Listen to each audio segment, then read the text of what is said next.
Hello, this is Michael from Aquarius Conversations, and welcome to your monthly update on what is going on in the cosmos.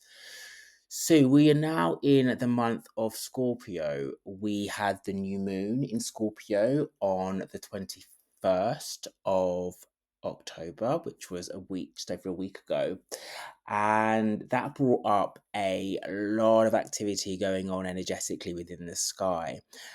Just to reset and give you a bit of context as to what Scorpio is. Scorpio is a water sign.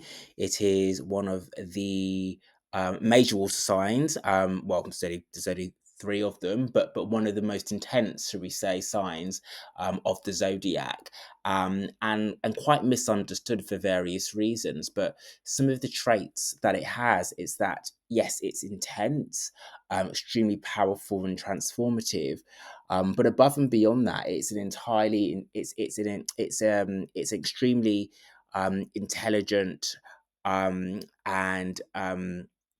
strategic and deep transformative sign, which loves intensity and loves truth.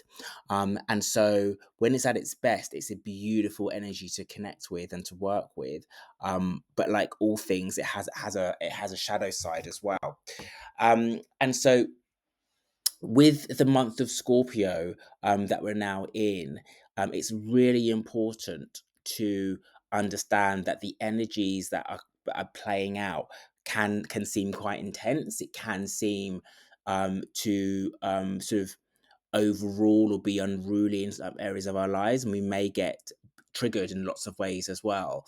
But it's a really good opportunity when that does happen to understand that it's there, those triggers are there for us to overcome, for us to not suppress, but to us to make conscious choices as to how to go outside of ourselves to make balanced choices, but then also to use the powerful energy to transform any darkness or negativity into opportunities, light, and things we want to manifest. And so, with that, looking at the night sky on the birth of the new moon, in terms of relationships, we've got Venus in an area of the chart where the expression of that sign was in the sign of Libra, and what that means is that relationships this month will be tested in a way that's going to enable us to understand whether we are in balance or we're not, or where we're in balance in relationships and when we're not.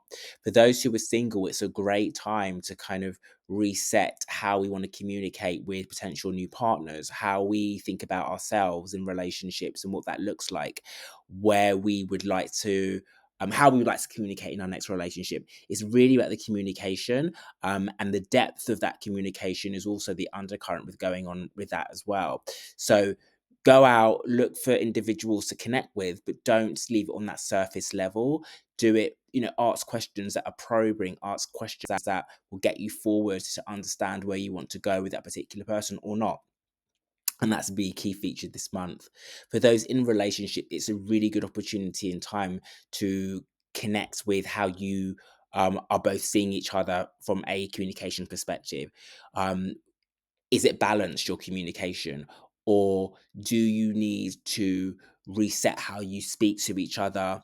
What the non-verbal cues are you connecting at a deeper level where sometimes what's not spoken is more powerful? These are all themes that will come up this month in terms of that. In terms of money, it's a really good time to start thinking about how you are investing in your future. The month of Scorpio, is a very good, sort of auspicious time to plant this seed level in terms of, investments and savings and what you do with those things, and how you want those to kind of prosper in future months. If you are looking to move careers, change careers, get a new job. We have the full moon in Taurus coming up as well. And what that looks like, and that will be in about a week and a half's time ish. And what that will do, it'll help us to reconnect with what we really truly want and what's going to make us feel emotionally safe.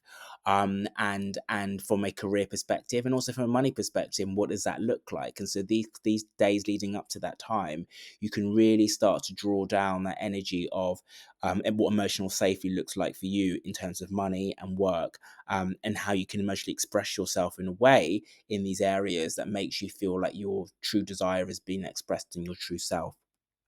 As always, these are very high level um, uh, sort of um, sort of views, and it will be very these cosmic energies will be expressed in very different ways for different people because of their different because your different charts. Last thing I will leave you with is that remember that as Ralph Berg said, that the planets, they don't compel, they impel.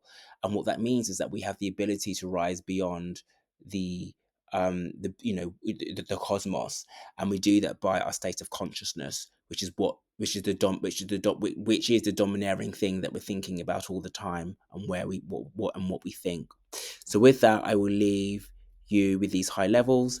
Aquariusconversations.com is where you can find me. And if you'd like to have a booking and find out specifically how this month can play out for you, or any other questions that you may have in terms of love, romance, finance, relationships, etc., do shoot me an email and we can get a session booked up for you.